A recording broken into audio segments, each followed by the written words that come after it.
Assalamualaikum warahmatullahi wabarakatuh. Masih edisi Lebaran, hari kedua kita mau jalan-jalan silaturahmi ke Tangerang. Ikutin terus.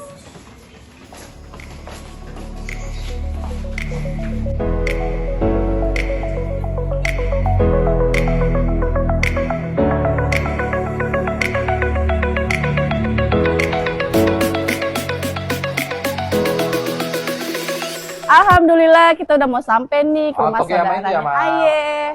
Mana ya rumahnya, kita tinggal cari rumahnya. Assalamualaikum. Ada tamu. Waalaikumsalam. Kandi. Ini tamu jauh. Jauh banget ya Allah, macet banget Kandi. Lagi turun salju. Bukannya musim semi ya? Iya. Waduh. Aduh. Pas lagi sedang musim ini. Pada datang. Lagi sedang ademnya. Sedang ademnya ini. Cantik.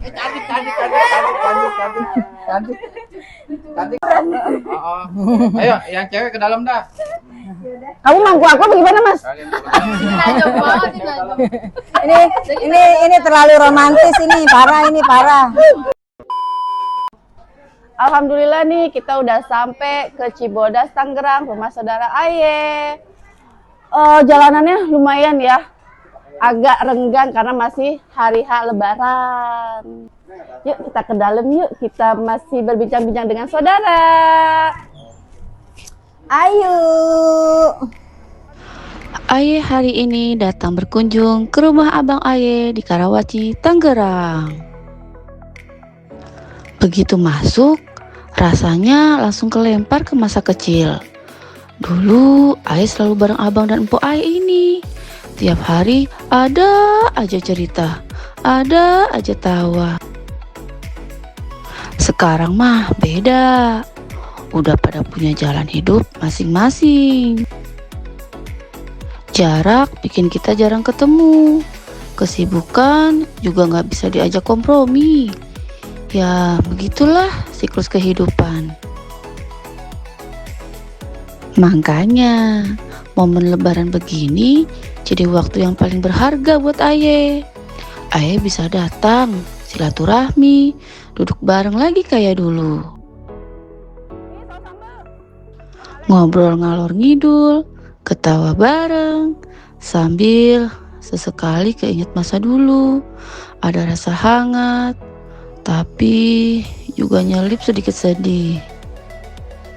Tapi ya nggak kenapa-napa dah, itu bagian dari kenangan. Kita nikmatin aja kebersamaan hari ini, makan seadanya yang ada, yang penting kita bisa kumpul bersama. Waktu berjalan cepet banget, tahu-tahu udah menjelang sore aja ya. Banyak cerita udah lewatin hari ini. Aye cuma berharap kedepannya kita masih dikasih kesempatan buat ketemu lagi. Dalam keadaan sehat walafiat, lengkap, dan masih bisa ketawa bareng seperti hari ini. Sehat-sehat ya Abang Mpo Aye. Lebaran hari kedua Aye nyempetin silaturahmi ke rumah Abang Aye di Karawaci, Tangerang. Duduk lesehan, makan bareng, cerita-cerita lama, sederhana tapi berasa banget. Karena buat Aye, Lebaran itu tentang pulang, memaafkan, dan kumpul bareng keluarga. Kami segenap keluarga mengucapkan minal aidin wal faizin, mohon maaf lahir dan batin. Allah